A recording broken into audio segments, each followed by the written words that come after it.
savez malgré tout prendre une opinion en deux pays. C'est un débat, donc j'ai pu poser des questions avant des réponses. Et puis, en fait, tous ces intervenants politiques. La liste telle qu'elle a été tirée au sort pour indiquer que la première intervention, la première parole d'acteur sera celle de la Fédération des Travaux Publics de Lorraine. La deuxième, l'association de sauvegarde du site de Bétange.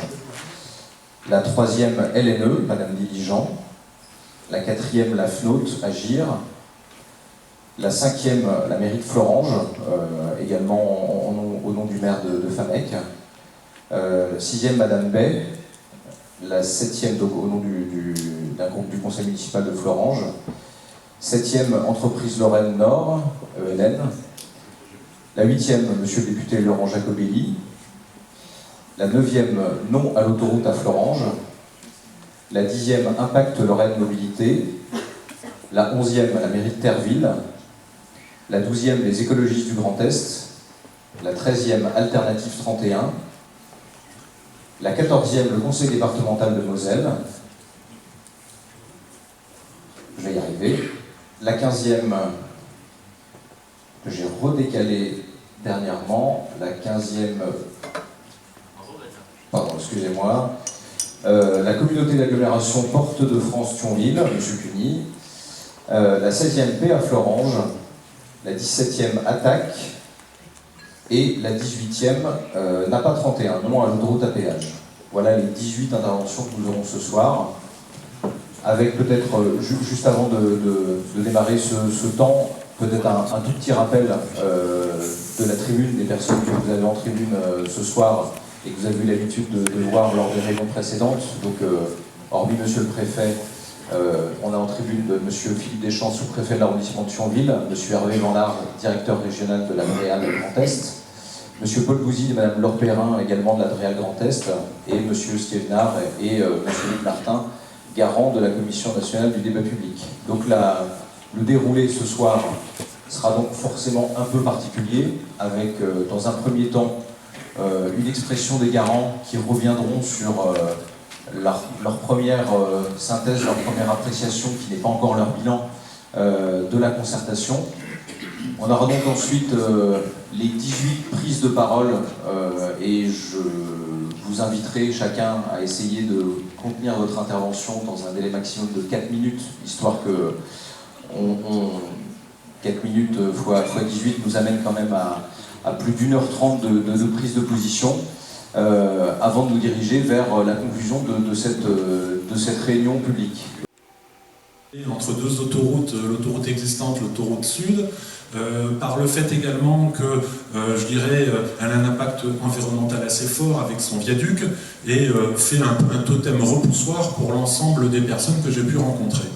De la même manière, la F5 dite tunnel profond a comme un certain nombre d'inconvénients. C'est la plus chère, c'est la plus longue, il y a des problèmes de traitement de sol pollué et tout, et donc sans présager du choix, encore une fois, de société qui sera fait, à mon avis, il a peu de chances qu'il termine en tête. Et donc, pour moi, pour la fédération et les gens que je représente, le choix va surtout se faire entre deux solutions, la F4 dite tunnel profond et la F5 de tunnel surface. Alors, qu'est-ce qui différencie essentiellement ces deux solutions? Je crois que c'est ça sur lequel il faudra arbitrer. C'est que la F4, tunnel profond, elle est très bien parce qu'elle n'a pas d'impact environnemental direct, elle n'a pas d'impact humain, elle a un certain nombre d'avantages. Elle a un inconvénient, et il faut en être clairement conscient, c'est qu'elle coûte 300 millions d'euros de plus que l'autre en matière d'investissement, c'est-à-dire en termes de péage 1,20 € par jour, ou dit autrement, pour chaque frontalier, environ 50 € par mois de surcoût budgétaire.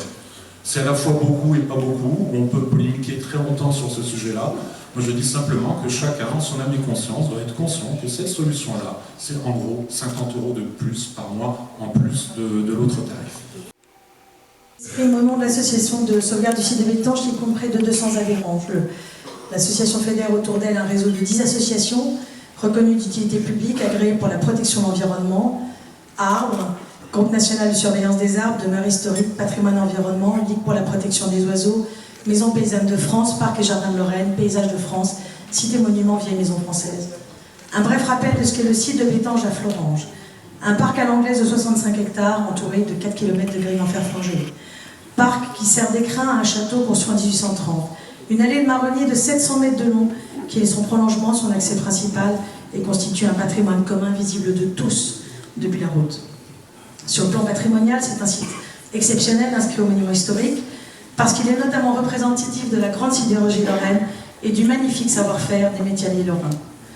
Face à l'inertie de l'État depuis 15 ans pour inscrire l'allée des Marronniers au monument historique, une démarche devant le tribunal administratif de Strasbourg a été entamée et fait l'objet d'un contentieux. Sur le plan environnemental, le site de Bétange fait partie d'une vaste zone naturelle de 450 hectares dans la vallée sidérurgique très urbanisée de la Flèche. C'est un réservoir de biodiversité d'une grande richesse, comme l'attestent les études menées par la LPO et par un cabinet indépendant, qui ont relevé de nombreuses espèces protégées, notamment de chauves-souris et d'oiseaux. Ce caractère environnemental a été reconnu par de nombreux prix et labels. Le site de Bétange est aussi un lieu au cœur du territoire, régulièrement ouvert au public. Tous les échanges que nous avons avec les visiteurs témoignent du profond attachement de la population à ce site qui fait partie de la mémoire collective. Mais quand on lit le dossier de concertation, peu de mentions du château, peu de mentions du parc de Bétange, rebaptisé Bois du domaine de Bétange, peu de mentions non plus des enjeux environnementaux liés au site. Pourtant, les impacts des 4 tracés sont considérables. Tous, ils sont en co-visibilité avec le parc et passent dans le périmètre de protection monument historique. Tous, ils viennent casser ce corridor écologique de 450 hectares où la faune et la flore peuvent actuellement circuler sans trop d'entraves. Tous, même s'ils ne coupent pas le parc de Bétange, auront des conséquences catastrophiques en termes de pollution visuelle, lumineuse, sonore, atmosphérique sur le site. Le passage à proximité immédiate du parc et de l'allée d'une infrastructure autoroutière de cette importance fera fuir de façon définitive des espèces protégées actuellement présentes sur le site. Quels sont précisément ces impacts?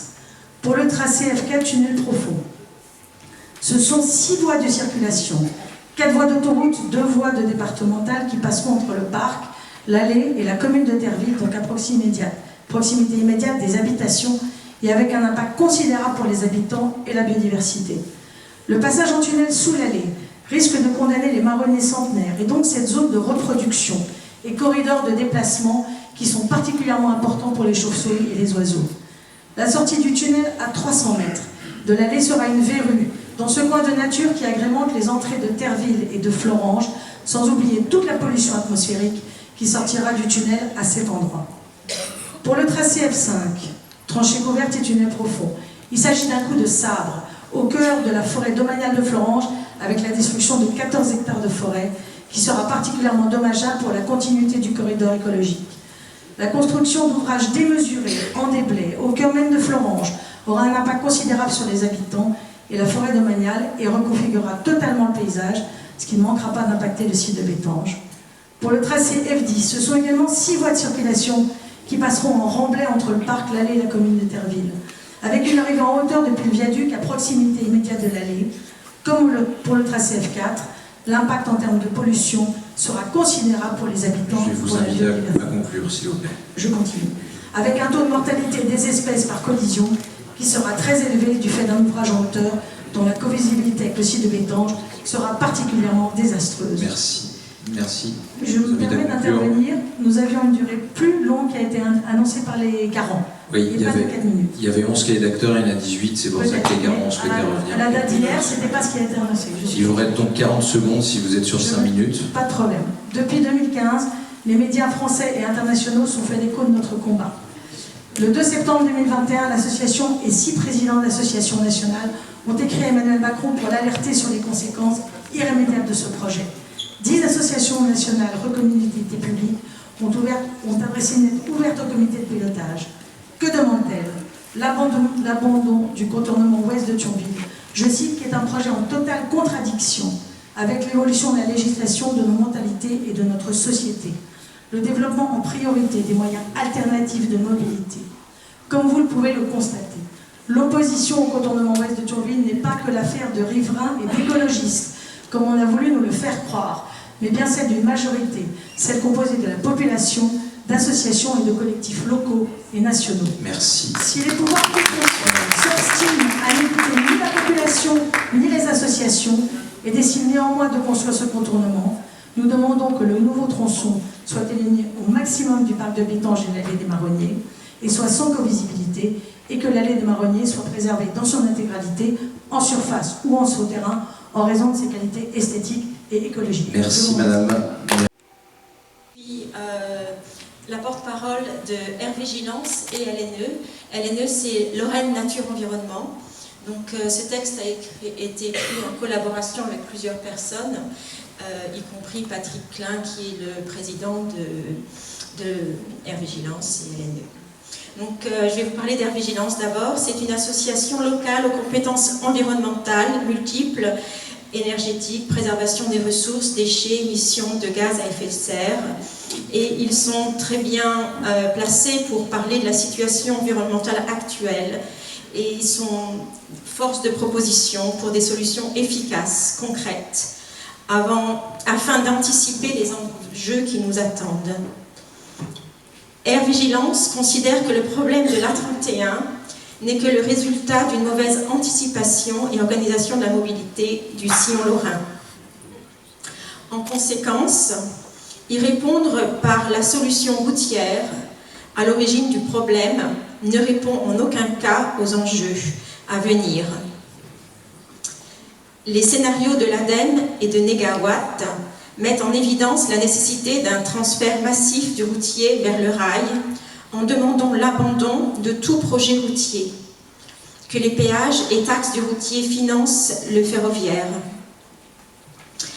Un doublement de l'A31 et l'augmentation du trafic routier va également à l'encontre de la réglementation française et des directives européennes d'économie d'énergie à l'horizon de 2030 et 2050.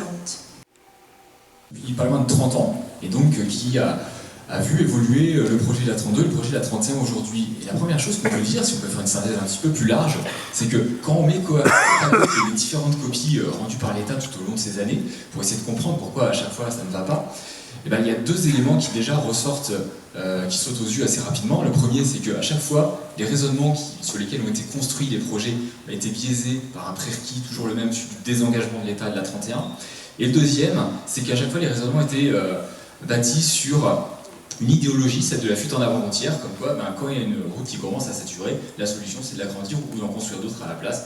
Évidemment, c'est pas comme ça qu'on résout les solutions.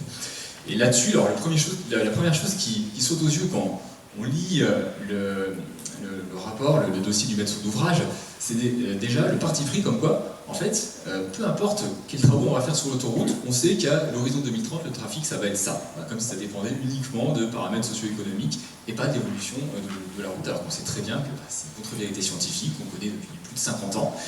Et ça a été observé, vérifié, théorisé. On veut résoudre un problème de saturation en ajoutant des autoroutes supplémentaires ou des voies supplémentaires. Qu'est-ce qui se passe? Ça fait un effet d'aspirateur à voiture et à camion. Le trafic bondit et on a très vite fait de retrouver la saturation d'avant et on a tout gagné. Et là en plus on a une situation qui est encore plus singulière, c'est qu'on a un trafic qui est assez caractéristique parce qu'il est ramassé sur quelques heures dans la journée. C'est un peu comme en ville en fait, donc ça fait que le réseau routier a très vite fait d'être pris d'assaut très facilement, et donc on peut facilement s'imaginer que la 31, quoi que l'évolution qu'on pourra en faire, le nombre de voies qu'on pourra en mettre, elle continuera à se remplir jusqu'au trop-plein, jusqu'à ce qu'elle soit de nouveau trop engorgée pour continuer à être davantage attractive. Donc on aura tout gagné. La seule différence, c'est qu'on aura plus de voitures engorgées dans les bouchons, mais on aura toujours des bouchons. D'ailleurs, le maître d'ouvrage lui-même prévoit qu'en 2030, à Belleville, la 31 bis soit déjà saturée. Donc déjà, ça permet au passage, pour tous les argumentaires qui sont basés sur l'hypothèse que la 31 bis rendrait la fluidité à la 31, ça fait pchit. Oui. Le résultat, ce serait quoi? Ce serait une autoroute surdimensionnée, je vais dire les 20 heures sur 24, tout le monde qui paye, punition collective, et puis une autoroute toujours bouchonnée, aux rares heures où tout le monde en a besoin. Voilà. Tout ça pour ça. Et puis tant qu'on est dans la synthèse de tout ça pour ça, on apprenait aussi que le contournement de Thionville, par rapport à aujourd'hui, aux heures de pointe, quand l'autoroute est bloquée, ferait gagner, vous êtes prêts, 3 minutes. Voilà. Donc, on est sur le point de ramener dans les vieux réflexes des années 70, lancer des travaux titanesques qui approchent le milliard, saccager le domaine de Bétange, couper la forêt, massacrer la biodiversité, et peut-être même chasser les gens de leur maison pour les réduire en un tas de gravats, et tout ça pour 3 minutes. Ça fait quand même très cher la minute. Vous n'avez rien de mieux à faire.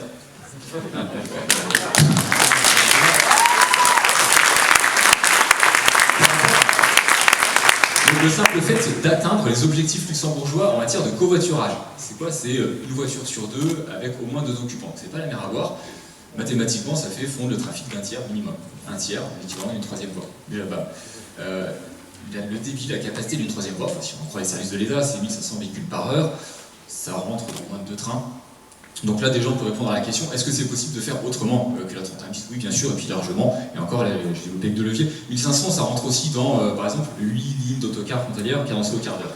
On n'est pas encore là, mais c'est pareil, ça paraît pas non plus la mer à boire.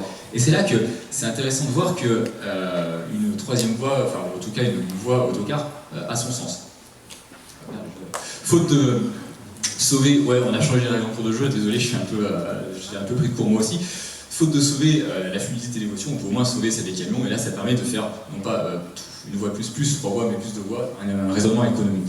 Donc après, évidemment, il y a beaucoup de questions de fond qui sont posées, c'est pas le procès de la voiture qu'on est censé faire ici, c'est la question de la prolifération autoroutière. Est-ce que c'est ça qu'on veut? Pour moi, pour beaucoup de monde, c'est évident que non, mais je dirais c'est une opinion. Finalement, ça n'importe pas grand-chose sur les choix à faire sur la 31 bis. Parce que, je vous invite à conclure. Pressez-moi à vos conclusions. Ça ne change pas grand-chose parce qu'à partir du moment où on sait qu'on peut atteindre les objectifs de mobilité envisagés sur la 31 bis sans passer par la case destructrice et que de toute façon l'autoroute resterait congestionnée, mais c'est l'utilité publique même du projet qui est frappée de nullité par définition. Donc la seule chose à faire à partir de là, c'est de ne pas perdre davantage de temps dans l'illusion de l'impasse autoroutière. Et si vraiment vous pouvez permettre cette surmobilité vers le Luxembourg, et ben, vous tournez dès à présent vers les solutions qui ressemblent plus au XXIe siècle. Merci pour votre Merci. Mesdames, Messieurs, Monsieur le Préfet, ça fait aujourd'hui, c'est la 3e phase de concertation de ce projet de la 31 bis, puisqu'il y en a une au lancement en 2015, il y en a une en 2018, où j'avais eu avec quelques acteurs présents dans la salle aussi l'occasion de pouvoir m'exprimer déjà, et nous en sommes à la 3e phase de cette concertation aujourd'hui, qui amènera à sélectionner un seul des tracés, en tout cas c'est bien le but, d'avoir un tracé qui amènera à une déclaration d'utilité publique. Dire que la concertation ne sert à rien, je crois, est un faux procès, puisque concertation après concertation, il y a des évolutions très fortes. Et je me permets de rappeler qu'en 2018, avec Michel Ligotte et Pierre Cuny, nous avions fait émerger une idée qui était que cette autoroute, elle pouvait se faire, il pouvait y avoir un type d'ouvrage qui évitait un certain nombre de nuisances et qui évitait les expropriations. Ce type d'ouvrage, c'était un tunnel profond. À l'époque, je me souviens que, comme beaucoup, ça amenait à des ricanements, ça amenait à des interrogations intellectuelles, financières, mais effectivement, il y avait 3 acteurs qui avaient repris avec un certain nombre de PCI cette idée. Aujourd'hui, après une autre phase de concertation, je me permets de penser que l'idée a mûri. Et moi, je me permets de dire à la clôture aujourd'hui, simplement, de cette concertation, qu'on a abordé l'idée tout en début de cette concertation. On l'a repris parce qu'il y a dans les tracés proposés 2 tracés en tunnel profond, 2 sur 4 qui sont en tunnel profond. Et Dieu sait qu'au départ, il y en avait 8 des tracés, qu'il y avait des nuisances partout sur l'ensemble du territoire qui étaient potentielles. Il y avait 2 tracés en tunnel profond qui évitaient totalement les expropriations, qui évitaient l'essentiel des nuisances. Tout au début de cette concertation, on ne savait pas trop et il y avait très peu de personnes qui allaient dans le sens de cette idée du tunnel profond. Monsieur de la Fédération du BTP a expliqué un certain nombre de problèmes de ce tunnel profond. Oui, c'est un choix politique qui peut coûter cher. Mais effectivement, ce tunnel profond, aujourd'hui, à la clôture de cette concertation, plus que jamais, il est crédible. Pourquoi? Parce qu'il y a un positionnement d'une grosse partie du territoire, en tout cas d'une grosse partie du territoire Nord-Moselle, qui le demande si jamais nous avons à faire cette autoroute. J'en prends pour preuve, tout à l'heure, Monsieur le Président du Conseil départemental a fait valider, et il pourra expliquer le détail de cette motion, mais une motion, dans les exigences du Conseil départemental à l'État, il y a 2 choses. Il y a l'exigence de passer en tunnel profond en maintenant les résidents, ce qui veut dire éviter les expropriations. C'est une des demandes et un des éléments qui est dans cette motion du Conseil départemental. Et 2, la connexion du flux local et du flux international et national. C'est 2 des points d'achoppement dans cette concertation lors des réunions publiques. Je crois qu'à la clôture de cette concertation, on peut dire qu'il y a une évolution. Il y a une évolution de l'ensemble des acteurs qui va dans ce sens-là.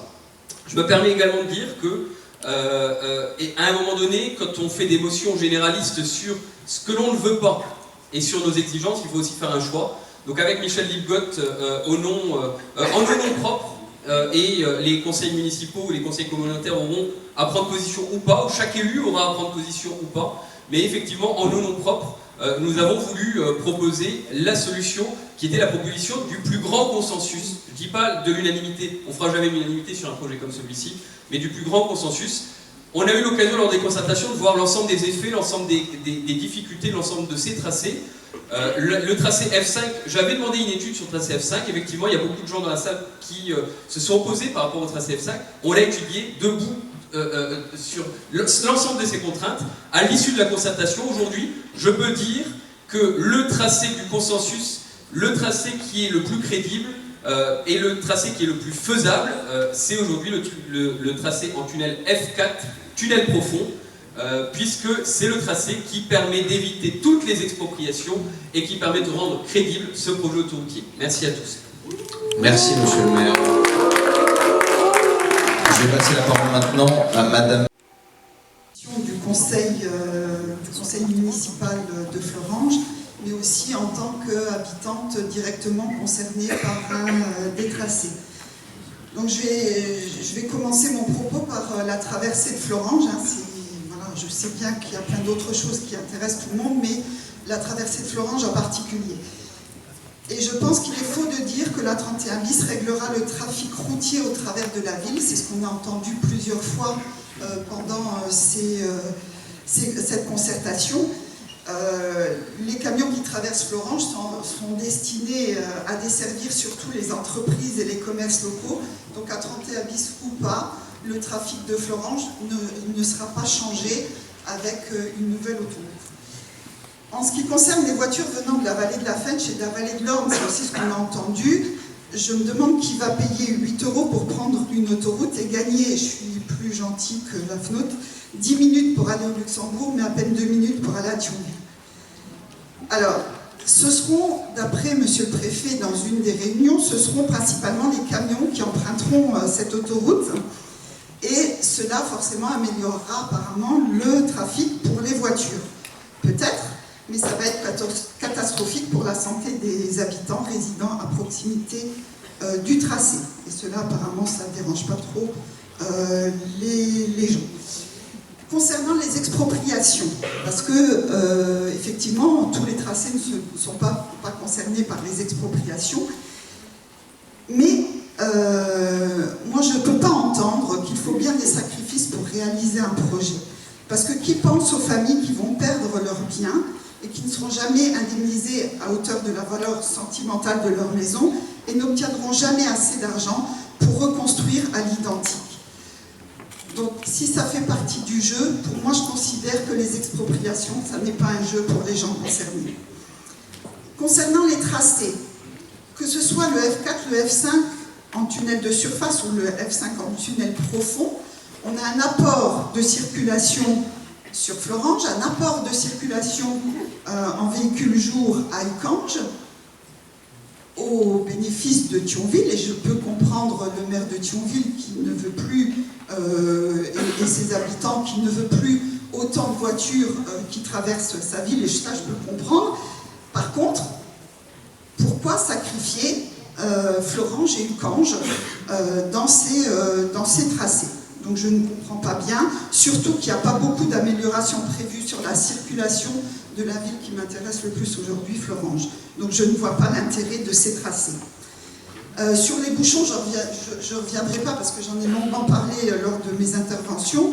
Je ne comprends toujours pas comment on va régler le problème du bouchon en mettant une voie supplémentaire et en arrivant toujours sur le même nœud avec une voie supplémentaire. Il n'y aura pas d'amélioration, à mon sens.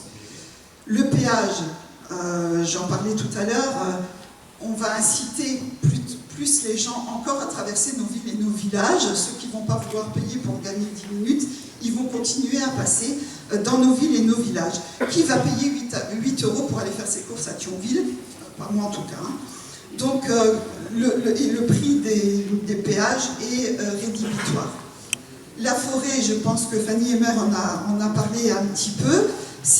On va sacrifier une bonne partie de la forêt domaniale et pour une autoroute qui, à mon sens, n'a encore pas fait ses preuves. Donc, 14 hectares pour le F5 ou 9 hectares pour le F10 sacrifié, je trouve que ça n'est pas rien. Avant de compenser, oui, merci. Avant de compenser par des pseudo-forêts urbaines, il faut éviter de détruire la forêt.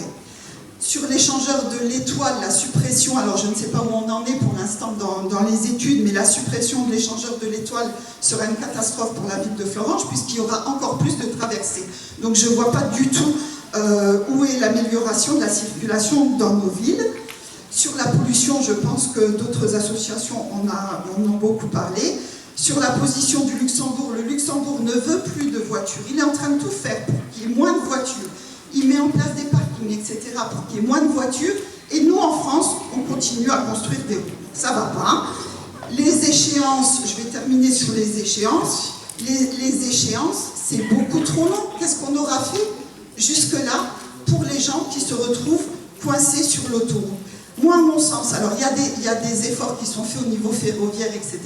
C'est là-dessus qu'on doit se pencher, et uniquement là-dessus, c'est sur les autres mobilités, et pas plus de routes et pas plus d'autoroutes. Merci, merci beaucoup.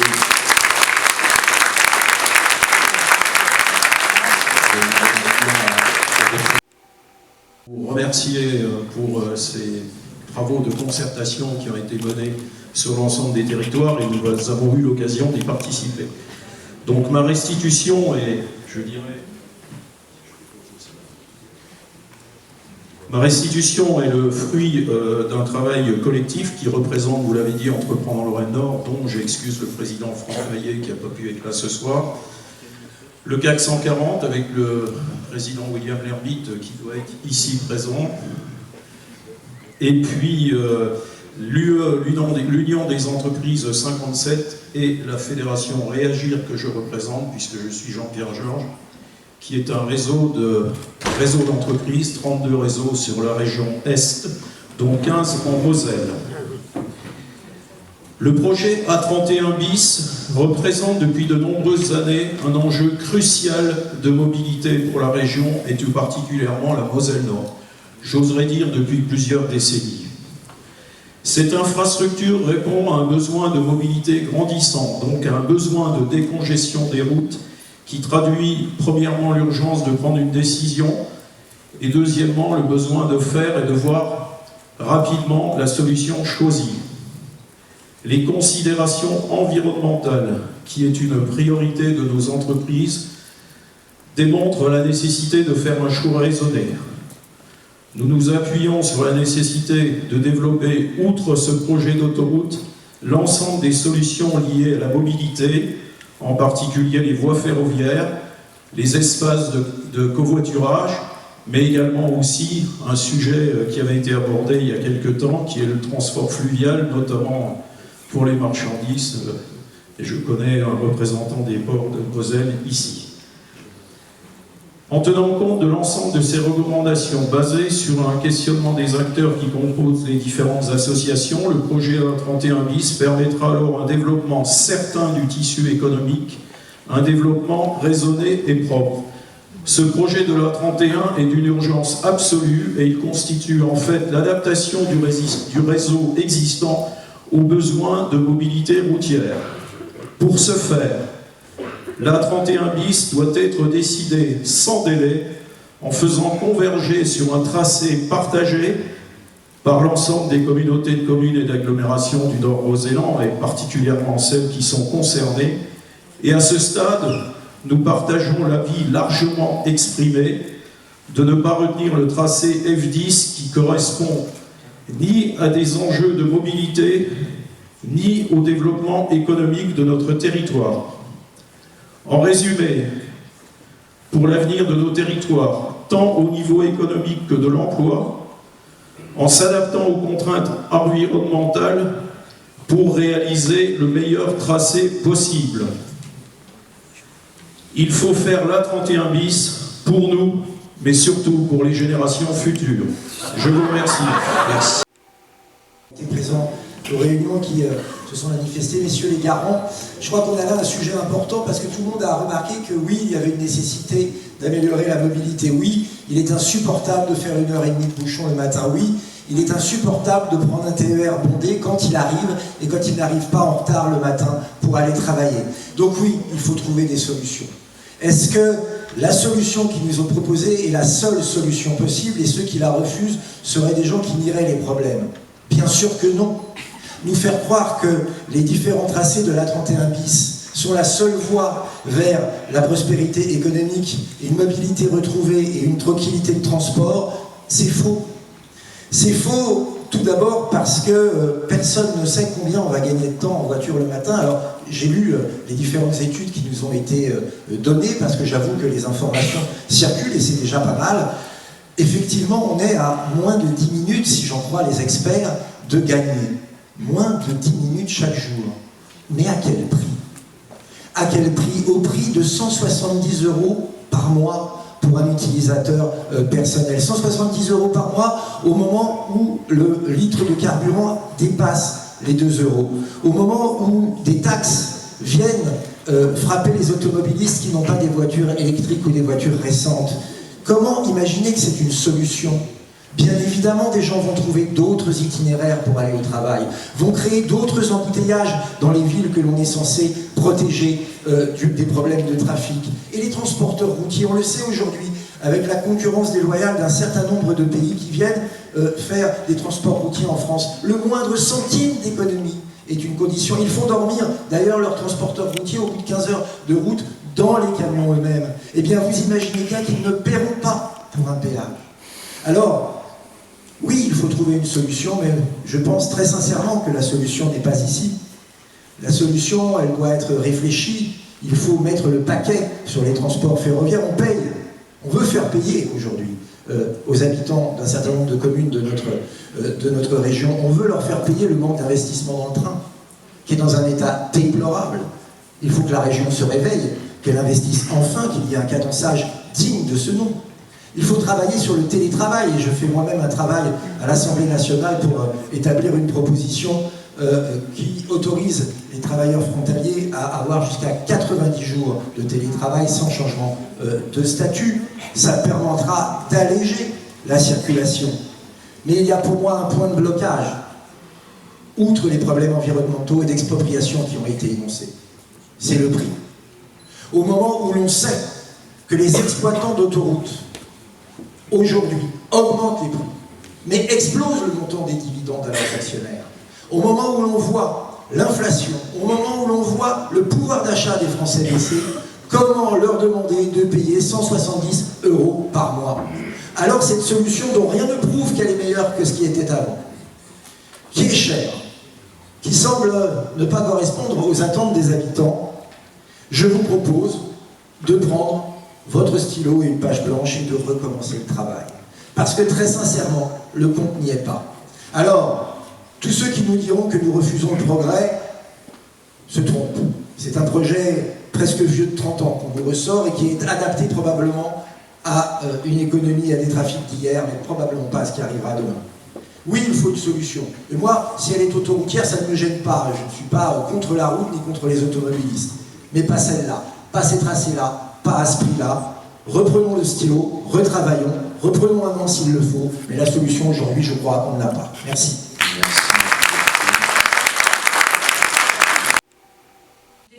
Messieurs les présidents d'agglomération, monsieur le maire de Florence et mesdames, messieurs les élus, mesdames et messieurs les membres des associations et collectifs, mesdames et messieurs. Je me présente devant vous ce soir en ma qualité de représentant du collectif Non à l'autoroute à Florence, quartier-gare. Notre collectif est apolitique et composé de riverains et de frontaliers et a été créé malheureusement il y a 2 ans jour pour jour, et depuis nous avons eu de cesse que de multiplier nos actions auprès des populations pour sensibiliser et rassembler, mais aussi auprès des associations locales et nationales, des élus et leurs conseillers, ce qui ne fut pas toujours le cas, on l'avoue. Évident. Lorsque messieurs les garants nous ont proposé de rédiger le présent cahier d'acteurs dans le cadre de cette concertation volontaire, nous étions très dubitatifs quant à sa réalisation, aussi bien d'un point de vue de sa forme que de son contenu. En effet, on préparait dans un si court laps de temps, en tant que citoyen, disons lambda, un argumentaire sur 6-8 pages pour faire face à un dossier de concertation de 100 pages, préparé par une armée de spécialistes et d'ingénieurs constituée selon nous une égalité des armes. Toutefois, force de notre union, comme vous pouvez voir, nous avons pris la décision de nous engager et le réaliser, et cela car nous aimons notre ville de Florange et nous la croyons prospère et dynamique. D'autres collectifs ou associations ayant porté leur avis sur le projet dans leur intégralité ou sur des autres tracés, notre analyse ce soir va s'arrêter seulement sur le tracé F5, raison de notre création par ailleurs. Pour réaliser ce cahier, nous avons choisi de procéder en comparant dans les buts recherchés pour le projet de la 31 bis, les réponses y apportées et également nos recherches. Et nous avons tiré les conséquences au-delà de nos intérêts particuliers et nous avons comparé au vu de l'intérêt public. Notre cahier d'acteurs ne se veut bien sûr pas exhaustif. Il va s'articuler en 3 parties principales. On va démontrer l'inéquation du tracé F5, des tracés F5 vis-à-vis de l'utilité du projet, les démonstrations et les conséquences désastreuses des tracés F5. Également, on va pas le faire ce soir, mais on vous proposera une réunion pour développer notre contre-proposition. Donc on ne va pas rappeler les détails de pourquoi la 31 bis a été votée, puisqu'on en a déjà parlé plusieurs fois. On va venir directement dans le vif du sujet pour ne pas dépasser le temps. Donc tout d'abord, on voudrait vous démontrer plusieurs inadéquations vis-à-vis des projets et par rapport au tracé F5. On va insister plus particulièrement ce soir pour dire que les tracés F5 ne répondent pas à la contrainte temps qui vous lie et qui répond au sujet. En effet, vous avez toujours parlé d'une urgence de répondre aux problèmes de mobilité. Or, dans les tracés F5, les délais de réalisation de ces projets sont beaucoup trop longs. Le démontage de la coquerie et la dépollution du site sont à prendre en considération, ce qui porterait au minima le début des travaux à l'ouvrage après 2038 et donc ne répondrait pas à l'urgence. Aussi, les tracés F5 ne répondent pas aux problèmes de saturation et de desserte du territoire. Et effectivement, on a entendu que normalement le projet devait servir de desserte quant à la saturation de la 31, aux problèmes de circulation de Florange et aussi également de permettre la desserte des villes du bassin. Nous avons entendu qu'il s'agissait d'une urgence pour la mobilité et tout eu égard aussi aux bouchons qu'il y avait au niveau de Thionville et de Canfin. Nous voudrions quand même émettre un doute là-dessus. On ne sait pas les méthodes de calcul qui ont été prises en considération, ou en tout cas si toutes les considérations ont été prises pour effectuer ces méthodes de calcul. Effectivement, on se demande si, après la période post-Covid, vous avez pris les habitudes des gens qui ont changé, le télétravail qui a été augmenté à 34 jours, mais également au niveau fiscal, puisque la période blanche pour les frontaliers va finir et va sûrement inciter beaucoup de frontaliers à revenir à travailler au local. Au niveau de la circulation dans Florange, nous sommes d'avis que le tracé F5 ne va pas permettre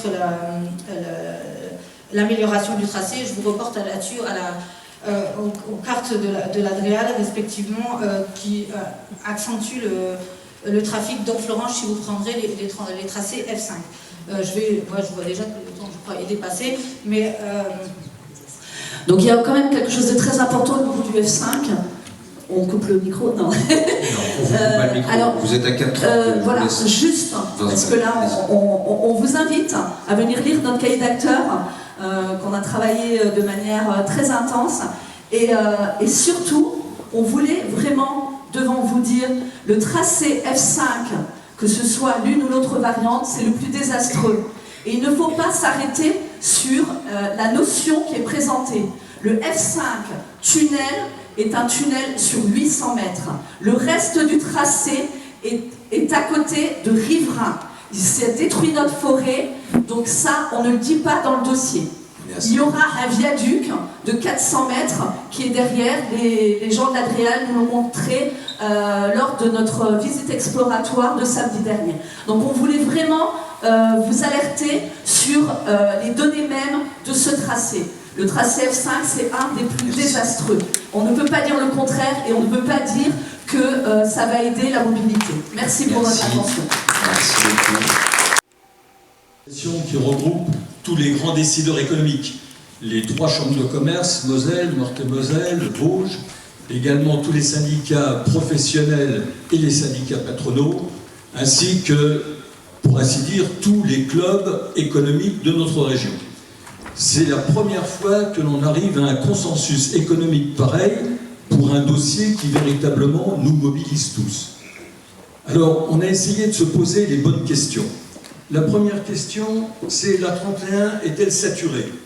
Et là, j'ai cru comprendre dans les différents exposés, au cours des réunions de concertation, que tout le monde était d'accord sur ce point. En fait, ce n'est pas un nouvel investissement qu'on nous propose, c'est un rattrapage d'un investissement qui aurait dû être fait il y a 30 ans. Il y a 30 ans, avec l'A32, on était à peu près à 60 000 véhicules jour. On est à 110 000, 120 000 à l'heure actuelle. Donc c'est un rattrapage de ce qui aurait dû être fait. Alors quand on me dit, et c'est la deuxième question, est-ce que les choses vont s'améliorer dans les temps qui viennent? Quand on était à 60 000 véhicules, jamais personne ne pensait qu'on passerait, qu'on doublerait en 30 ans. L'économie de notre bassin, qui est un bassin transfrontalier, est tellement dynamique que l'on peut penser, dans toutes les études à l'heure actuelle, on le constate, nous aurons une augmentation encore du nombre de frontaliers, du nombre d'utilisateurs de l'autoroute, pas uniquement pour aller au Luxembourg, mais également en interne. Monsieur le préfet, monsieur le sous-préfet, mesdames et messieurs, on vous aura des qualités. Donc je suis devant vous ce soir pour vous présenter la position de Terville et des Tervillois. Alors, sans surprise, je ne vais pas rentrer dans les détails de tout ce qui a pu être dit ce soir. D'abord, à Terville, on a beaucoup d'habitants qui travaillent au Grand-Duché et beaucoup de personnes qui sont usagers de la 31 actuelle. Donc il est clair que tout le monde est conscient et tout le monde est d'accord sur le fait que la 31 actuelle ne répond plus du tout aux exigences de mobilité de notre territoire. On se doit d'avoir une réflexion sur ce point-là. Donc il est clair que la 31 actuelle, elle a été créée il y a une cinquantaine d'années. Il n'y a pas de travaux significatifs qui ont été réalisés sur cette infrastructure et elle ne correspond donc plus aux exigences de ce territoire. Donc l'urgence, à notre sens, il faut la faire, cette A31 bis, il faut vraiment porter ce projet et il faut faire surtout la 2x3 voies au nord de Thionville jusqu'à Luxembourg.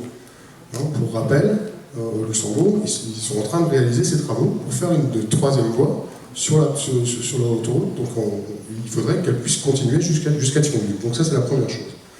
La deuxième chose, c'est concernant les tracés. Alors, sans surprise, vous le savez, je me suis exprimé de nombreuses fois à ce sujet, Terville et les Tervillois sont totalement vent debout contre le F10. Une motion a été votée au conseil municipal en décembre. Je tiens d'ailleurs à remercier mes collègues de l'agglomération, en tout cas de l'agglomération de Thionville et du département, pour avoir préparé une motion à laquelle j'ai voté également, qui exclut le F10. Pour enfoncer le clou, j'ai lancé une pétition populaire qui a été lancée en début du mois de janvier. Et sachez qu'aujourd'hui, j'ai remis à messieurs les garants 2012 signatures. Terville compte 7500 habitants. Donc on a récupéré 2012 signatures de Tervillois, donc qui font partie du dossier. J'en ai fait une copie que je vais remettre tout à l'heure à monsieur le préfet.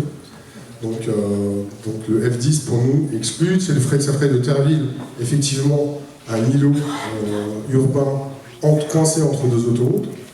En plus, le F10, c'est quand même le tracé de plomb, il est désastreux en termes environnementaux et c'est une ineptie en termes d'aménagement du territoire, à notre sens. Donc qu'est-ce qui reste? Il reste les trois autres variantes. Moi, par rapport aux trois autres variantes, je souhaite à ce qu'on choisisse une variante qui soit le moins perturbant pour les habitants, qui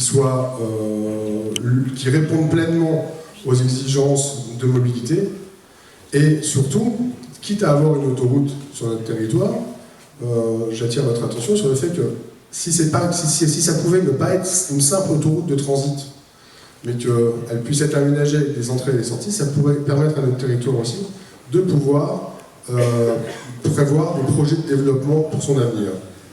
Terville, c'est une ville qui est déjà coupée en deux par une autoroute, par la 31. Évidemment, c'est beaucoup de contraintes. Et on les vit au quotidien. Mais il n'empêche que s'il n'y avait pas eu cette autoroute et les sorties qui existent, on n'aurait pas pu faire tout le développement qu'on a fait autour de la 31, à savoir le Super Green, le pôle automobile et toutes ces infrastructures qui un, on crée des centaines d'emplois d'une manière locale. 2, répondre à des services pour la population locale. Et 3, ont permis à notre territoire de s'enrichir. Donc voilà, j'espère que notre voix a été entendue et que si toutefois le projet F4 devait être retenu, comme il touche quand même un petit peu la population de Terreville et le Ban tervillois, que toutes les mesures de sauvegarde soient prises pour protéger les habitants et les infrastructures tervilloises. Merci beaucoup. Merci, monsieur. Je suis conseillère régionale du Grand Est, membre de la commission territoire et membre du comité de pilotage du schéma régional d'aménagement du territoire. Et je représente ici, parce que j'en suis la présidente, le groupe des écologistes du Grand Est. Je voudrais d'abord dire que j'ai participé à la plupart des réunions de concertation et j'ai été agréablement surprise par le niveau d'investissement, en particulier des collectifs et des associations, la qualité de leurs analyses, la finesse avec laquelle ils connaissaient le projet. Et je pense qu'on a eu un débat, je pense, de qualité que je voulais saluer. Je suis comme vous, j'ai constaté comme vous, monsieur le préfet, que personne n'est content de la situation actuelle et je n'ai entendu personne dire qu'il ne fallait rien faire. Et les gens qui nous disent que ceux qui sont opposés à cette autoroute ne veulent rien faire, eh bien, ils mentent. Et ils ont menti abondamment dans la presse. J'ai toujours entendu des citoyens, des collectifs ou des élus dire que ce projet ne convenait pas, mais qu'ils étaient favorables pour améliorer la solution à d'autres solutions. Les associations, les intervenants de toutes ces réunions ont montré les insuffisances de ce projet, à la fois d'un point de vue de l'objectif lui-même, pour la circulation des personnes, à la fois pour les nuisances en matière d'environnement et de santé publique. Ce sont des questions techniques qui ont été abondamment documentées dans nos échanges. Je ne veux pas y revenir parce que je pense que la question qui nous est posée n'est pas seulement une question technique, mais elle est aussi une question politique. Elle est d'abord une question politique qui est de savoir comment nous voulons vivre ensemble, comment nous voulons nous déplacer, comment nous voulons déplacer les marchandises et les personnes dans notre territoire et vers le Luxembourg. Depuis ces dernières années, j'observe qu'à tous les niveaux, que ce soit au niveau le plus national ou le niveau le plus local, les élus en particulier s'écologisent, en tous les cas écologisent leur discours. Je crois qu'il n'en est plus beaucoup qui disent que le réchauffement climatique n'existe pas, alors qu'ils le faisaient il y a encore seulement 20 ans. Mais tout le monde considère que c'est une donnée réelle et que l'enjeu est de diminuer les gaz à effet de serre et de faire en sorte que notre planète soit vivable dans les 30 ans à venir. Et donc je vois des discours, mais que je signerai moi dès demain, vraiment très écologiques, et je vois tous les documents de campagne se verdir année après année. Donc dans les discours tout va bien, et lorsqu'il s'agit de passer aux actes, visiblement on oublie tout cela et on revient à des modèles déjà anciens. Et ça c'est quelque chose qui est difficilement acceptable, qui est au mieux une incohérence et au pire une malhonnêteté. Je pense que ça, nous ne pouvons pas comprendre ce genre de choses. Et quand les gens donnent des solutions qui sont alternatives à la 31 bis, parce que effectivement ça augmente les gaz à effet de serre, et quand bien même nous aurons demain des véhicules électriques dont le bilan carbone n'est pas forcément très positif, même dans ce cas-là, ce n'est pas forcément une solution qui est acceptable. Tout le monde nous dit qu'il faut changer, les citoyens doivent changer, les associations doivent changer, les entreprises doivent changer, mais les projets d'aménagement du territoire, eux, ne changent pas, on nous resserre les mêmes projets qu'il y a 30 ans. Donc je le dis, les solutions existent, mais j'entends beaucoup d'entre vous qui disent « Ah oui, mais il n'y aura pas que l'autoroute, il y aura aussi d'autres solutions ». Effectivement, il y aura d'autres solutions, elles existent déjà, elles ont déjà été initiées, mais ça ne suffira pas parce que le nombre de voyageurs est tellement important qu'il faudra absolument cette autoroute. Voilà un drôle de raisonnement. Moi je dis non. Les moyens... Eh bien voilà, je vais conclure. Les moyens alternatifs existent, nous en avons parlé vous les retrouvez dans le cahier d'acteurs des écologistes et dans d'autres, j'imagine. Ils existent, ils sont faisables. Montons-les à la hauteur des voyageurs attendus. Nous pouvons développer ces moyens alternatifs à la hauteur de ce dont nous avons besoin pour notre territoire. Et c'est ça que nous portons, les écologistes, c'est de dire oui, nous devons améliorer le transport des personnes et des marchandises. Nous devons le faire avec la compatibilité de nos impératifs, des engagements de la France et de nos collectivités, et nous pouvons le faire, et il faut le faire à la hauteur des enjeux. Merci beaucoup. D'un État qui a été condamné 2 fois en 2021 pour inaction climatique. Vous êtes le représentant d'un État qui a été condamné à 20 millions d'euros le 17 octobre 2022 pour ne pas avoir réparé des dommages. Et l'État français va devoir payer 500 000 euros pour ne pas être d'équerre avec les engagements qu'il avait pourtant pris en matière de déploiement des énergies renouvelables. Et faut-il donc être condamné une nouvelle fois à mettre ce projet à contresens en ordre de marche? Voilà, avons-nous tous oublié le rapport Meadows de 1972 issu du Club de Rome qui montrait que la croissance économique ne peut se poursuivre indéfiniment dans un monde fini? Est-ce que ça peut rentrer dans nos têtes? Est-ce que ça peut rentrer dans nos décisions? Voilà, alors pourquoi Greenpeace, et puis je n'ai pas présenté Alternative 31.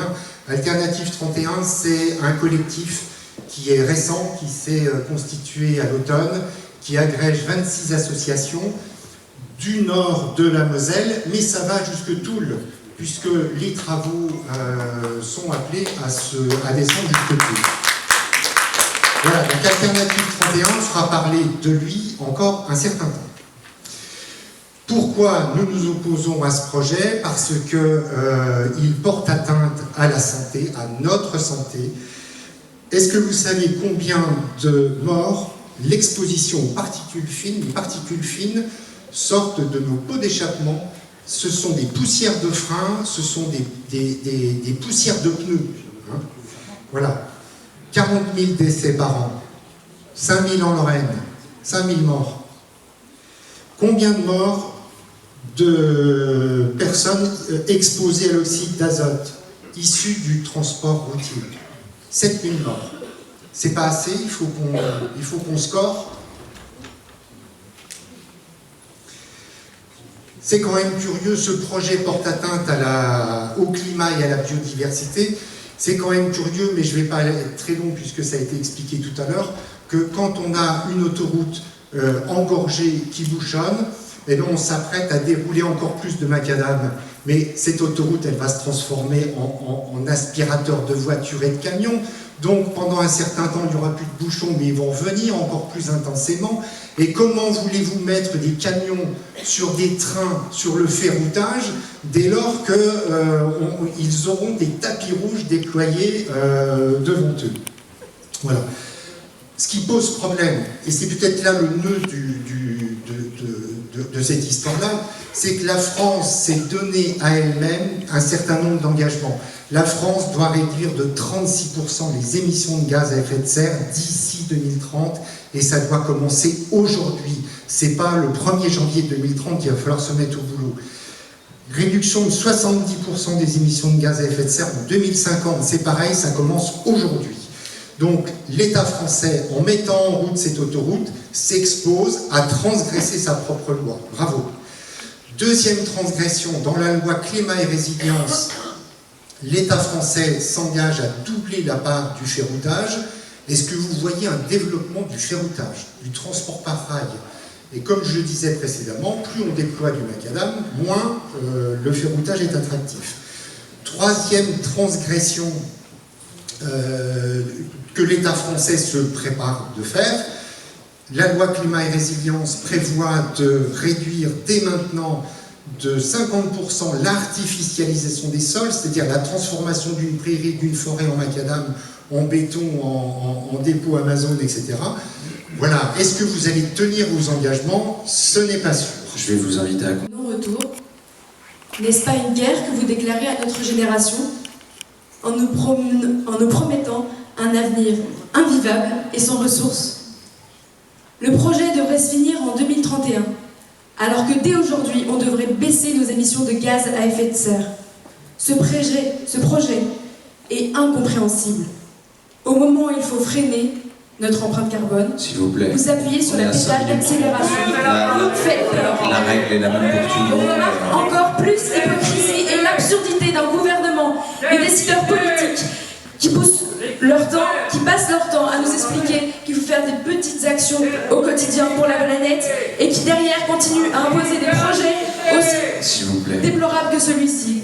Un principe d'égalité. Cette décision est un acte meurtrier, alors qu'on sait que 48 000 personnes meurent prématurément de la pollution de l'air en France. Il est enfin temps de mettre l'économie au service de la vie et non pas la vie au service de l'économie. Merci beaucoup.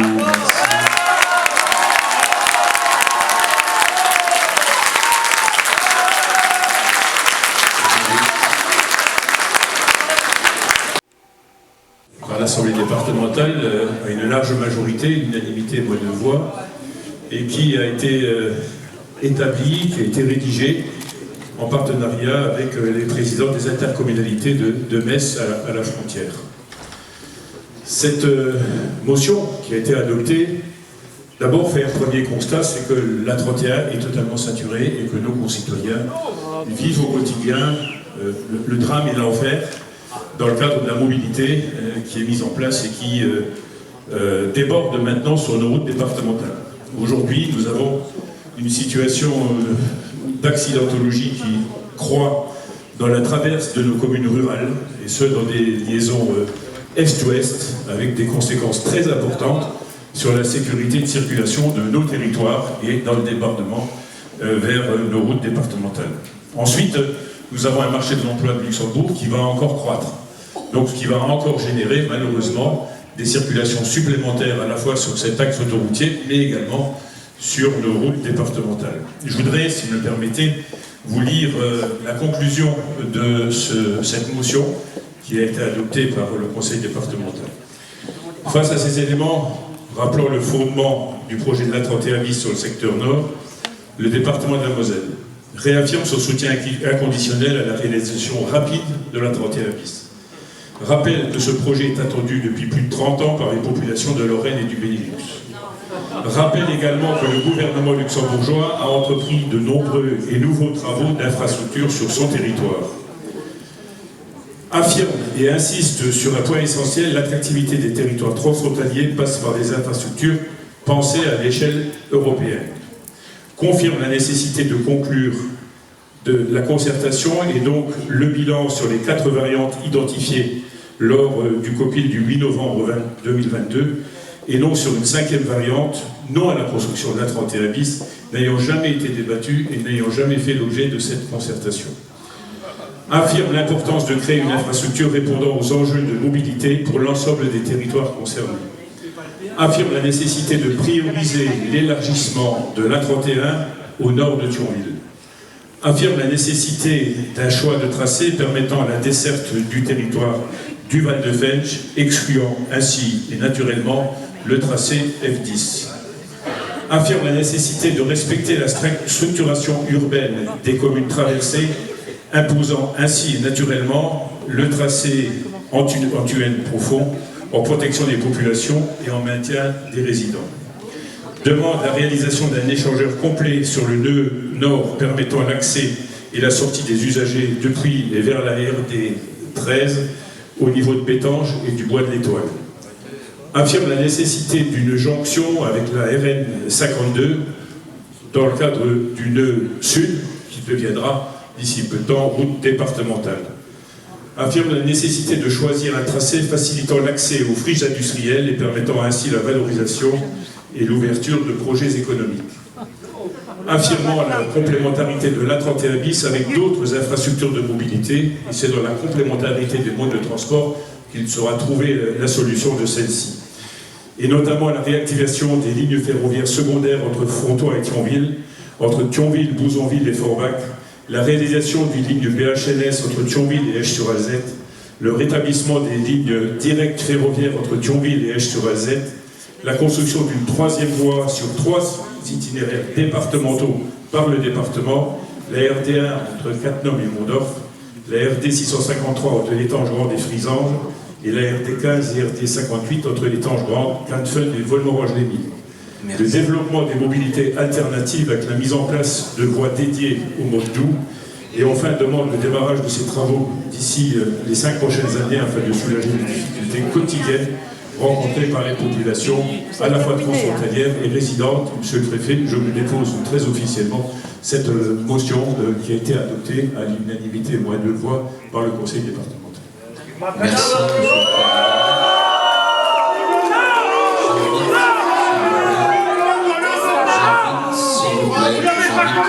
Monsieur Pierre Cuny. Et voté ici dans cette salle il y a exactement 6 jours, avec mes collègues ici présents, à l'unanimité, moi, 5 voix. Cette motion a été reprise au conseil municipal de Yus, c'était repris au conseil municipal d'Illange, et dans les mêmes conditions de vote. Ce que je voulais vous dire, c'est qu'en fait, nous sommes parfaitement conscients que cette autoroute A31 bis ne va pas résoudre les problèmes.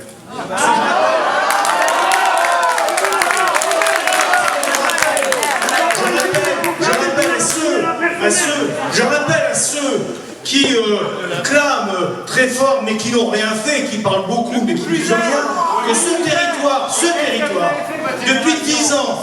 depuis 10 ans, a été le promoteur du télétravail. 21 jours, 29 jours, 34 jours, c'est né ici, sur ce territoire. Je rappelle qu'aujourd'hui, ce territoire travaille sur toutes les lignes transfrontalières. Nous venons d'obtenir encore 2 lignes supplémentaires. Et donc c'est bien beau, nous savons parfaitement que l'A31 bis n'est pas la réponse aujourd'hui attendue, mais remet une infrastructure à niveau. Cette infrastructure, il faut en avoir tous conscience, aurait dû être faite en 2000. Aujourd'hui, nous avons une infrastructure qui est complètement inadaptée au trafic. C'est un corridor européen, le premier corridor européen. Et nous savons très bien que si nous n'avons pas une voie supplémentaire, voire 2, pour faire du covoiturage, on me parle de covoiturage. On me parle de covoiturage avec une 3e voie. La 3e voie, vous la mettez où?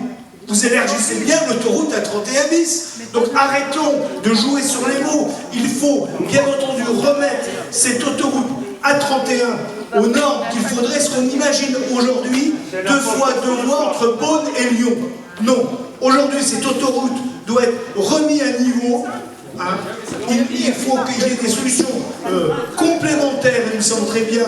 Et je rappelle, quand on est président du Sillon-Lorrain, nous avons, avec la région, lancé le Grenelle des mobilités et nous avons inscrit le réseau express métropolitain comme une priorité. Donc tout ça, on voit bien quand les gens me disent « mais si, il faudrait faire 2 jours ». Mais c'est lancé.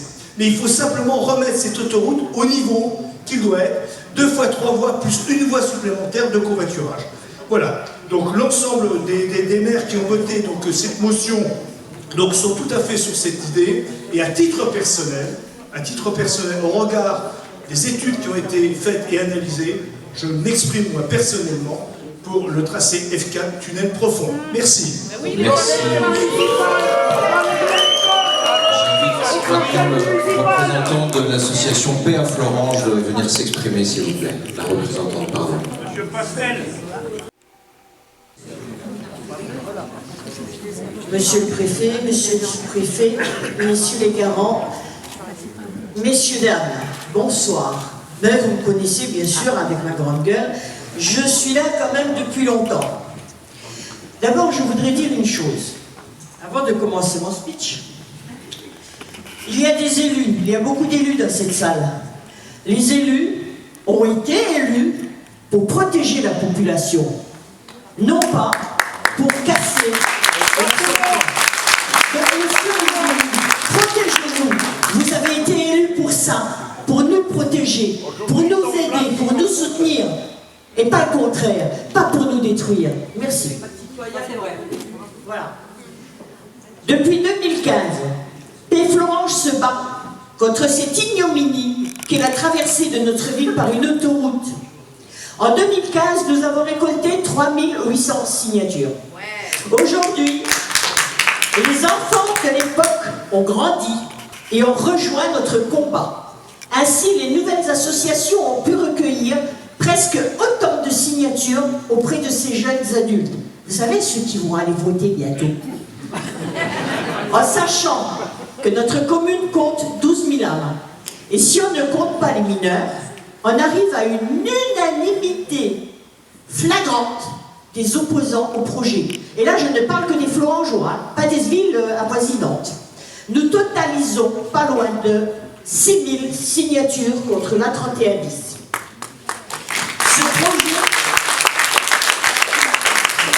Ce projet obsolète manque cruellement de clarté en tout point et ne servira strictement à rien.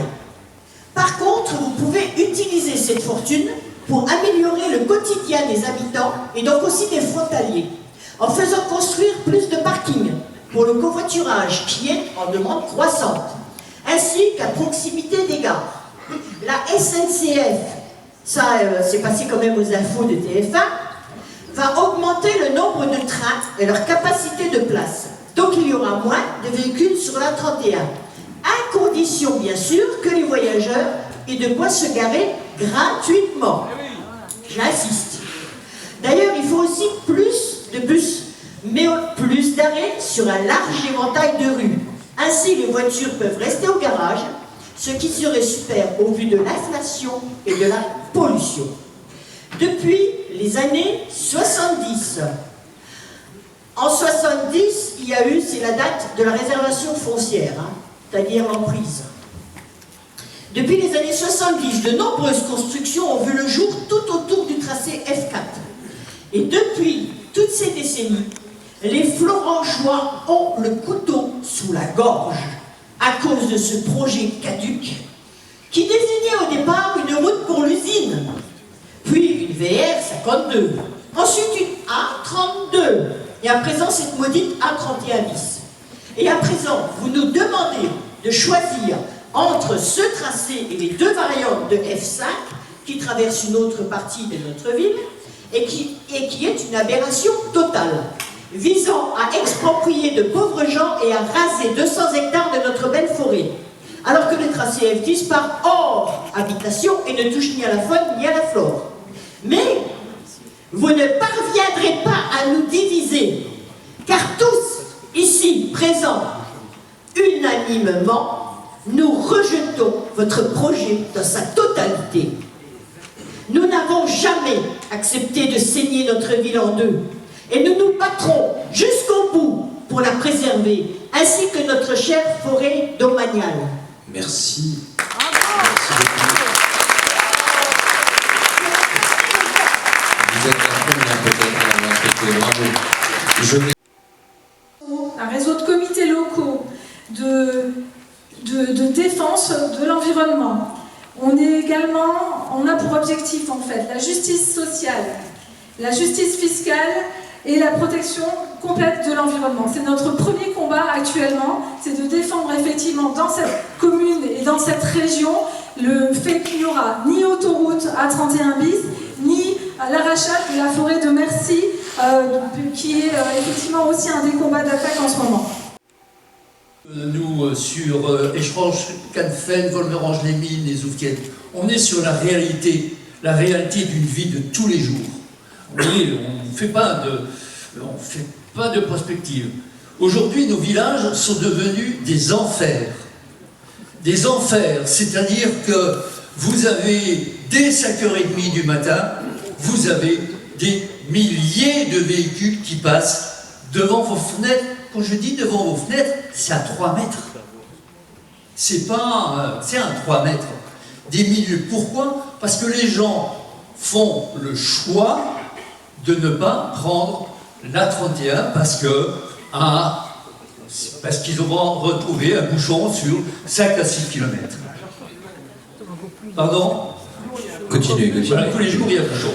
Donc là, moi je représente cette population. Cette population, et je crois que c'est M. Weiten ou M. Kieny, c'est vrai que des accidents, on en a, nous, dans nos villages. On en a, voilà les photos. Voilà. Autre chose, on constate un report de trafic. C'est un report de trafic Il n'y a pas qu'à Canfen qu'on les subit. Il y a Échange qui les subit. C'est-à-dire tout ce qui est autour de l'autoroute le subit. Alors maintenant, quelles sont les solutions? Ben, les solutions, moi je veux bien d'avoir des solutions sur le rail. Mais le rail, c'est ce qui est prévu. On va passer de 8 000 à 21 000 passagers. Et ces passagers, ils vont arriver où? Ils vont revenir où? Eh bien au centre de Thionville, au centre du Gange, centre de Talange, partout où il y a les gares. Vous vous rendez compte le problème dans ces villes? Parce que c'est sur des courts moments. Alors, moi je veux bien le rail, mais il y a des limites pour le rail.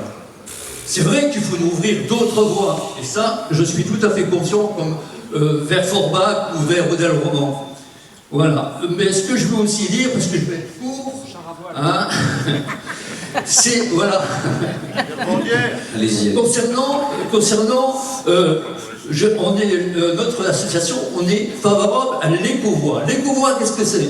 C'est que aujourd'hui, nous exigeons que la BAU doit rester une voie d'urgence. La voie de droite doit être réservée aux véhicules circulant 90 km/h sur les PL, les poids lourds. La voie centrale, parce que n'oublions pas, comme on vous l'avait déjà précisé, la 31 s'appelle aussi E25. E25, c'est une voie internationale, elle restera internationale. Donc celle-ci doit rester au trafic courant. Et enfin, comme le préconisent nos voisins luxembourgeois, réserver cette troisième voie que j'appelle écovoie, destinée aux modes de transport multimodaux, c'est-à-dire, imaginez que vous avez des bus de BHSS qui circulent fréquemment, qui permettent d'aller chercher des gens un peu à droite, en dehors des agglomérations et non pas au centre des agglomérations, et les amener à des lieux, pas seulement sur Luxembourgville, mais sur d'autres lieux, hein, où ils vont pouvoir arriver à l'heure. Voilà le principe. Voilà, et c'est là qu'on va pouvoir gagner, c'est-à-dire qu'on va transférer tous les véhicules qui sont en dehors de la 31 sur du transport en commun. Parce qu'ils vont y gagner en temps, mais en argent aussi. N'oublions pas qu'il ne faudra pas payer le péage. Et à propos des péages, notre association à Canfen, on est un petit peu dans... faut pas oublier qu'en 1970, je vous ai une minute, en 1970, 1980, on nous a fait cette autoroute. Et cette autoroute nous a permis de relier les villages à l'agglomération de Thionville, où on a tous nos services, hospitaliers, commerce, etc. Aujourd'hui, qu'est-ce qu'on nous dit? On va vous faire payer. Ah non, parce que ce Weiten, on n'a pas le choix, sinon on va passer par le chemin des pèlerins. Le chemin des pèlerins, c'est une voie communale, même pas une départementale. Voilà. Donc nous nous opposons au péage, ou alors nous exigeons la gratuité du péage entre la sortie 43, 44 et 43. Voilà. Merci beaucoup. Aux 18 participants, aux 18 contributeurs, 18 personnes qui sont venues exposer le résultat, non pas de leur pensée personnelle, mais le résultat du travail collectif qui avait été fait autour d'elles.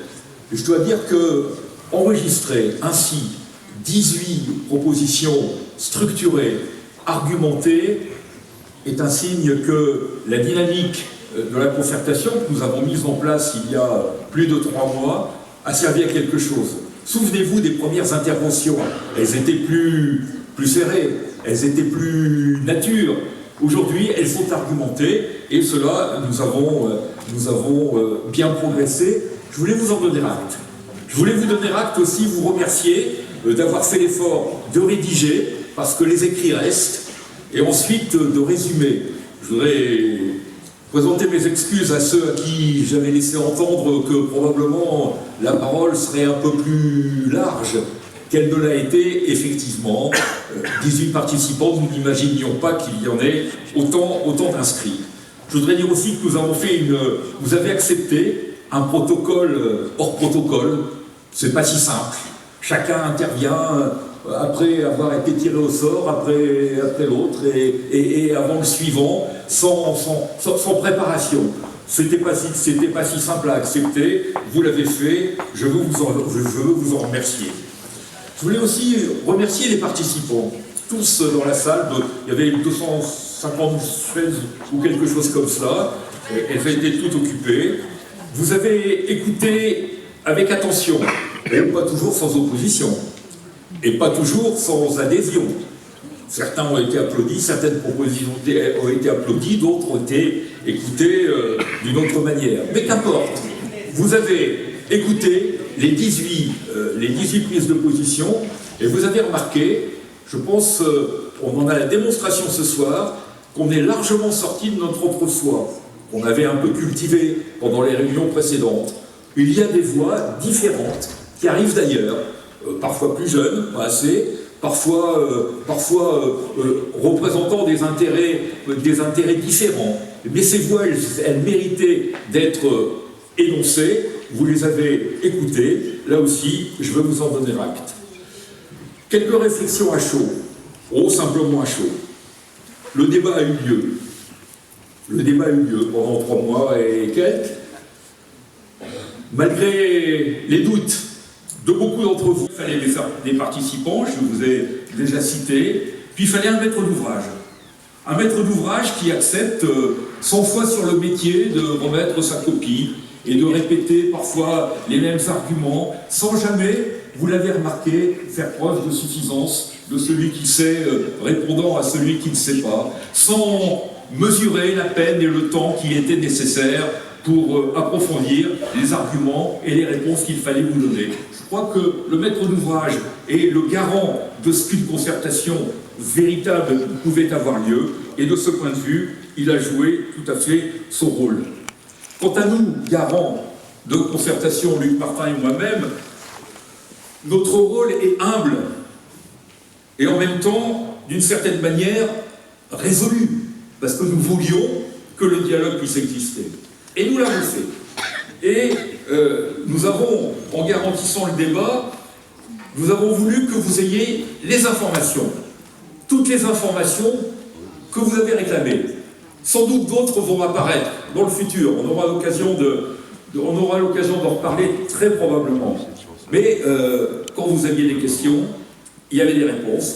Quand il n'y a pas de réponse, je vous l'assure, eh bien, nous allons le pointer et vous les aurez dans la suite du débat. On a vu apparaître, vous en êtes rendu compte, un certain nombre de points nouveaux que le maître d'ouvrage n'avait pas vraiment imaginé. Alors c'est une concertation, l'État voulait mettre en concertation 4 tracés pour un passage autoroutier au nord de la Moselle. D'emblée, on a entendu qu'on ne pouvait pas faire comme si il fallait obligatoirement choisir les 4. Et d'emblée, certains l'ont appelé la solution 5, nous l'appelons dans le langage de la CNDP, le prenez pas mal, c'est l'option 0. On l'a pris en compte et on n'en a pas vraiment parlé. Mais quand le maître d'ouvrage va faire son analyse du débat et son analyse de l'analyse du débat que nous allons lui proposer, eh bien, il devra argumenter là-dessus. Pourquoi, de son point de vue, il pense qu'il est indispensable de ne pas choisir l'option 0, mais au contraire de choisir une des 4 options. Ça, c'est un des points qui est apparu dans le débat. Et de la même manière, on en a parlé un peu ce soir, vous êtes nombreux à avoir rappelé que le projet était peut-être un projet d'hier et non pas un projet de demain. Eh bien, il va falloir le dire. Si le projet, effectivement, on ne fait pas une autoroute en 2030 comme on la faisait en 1990. Mais quelle est la différence? Quelle est cette autoroute du XXIe siècle qui correspond aux nouvelles motorisations, aux nouveaux comportements des automobilistes ou des habitants? Eh bien, il va falloir aussi creuser, argumenter. Et puis il y a un autre élément, et j'en reste là parce qu'il y en a beaucoup et nous allons les regarder les uns après les autres, c'est de se rendre compte que ce projet autoroutier, mais l'État ne s'en est jamais caché, est un des éléments d'une solution beaucoup plus globale. Et cette solution beaucoup plus globale, elle ne faisait pas partie du débat, mais elle fait forcément partie des interrogations que l'on se pose dès lors qu'on devrait réaliser cette infrastructure.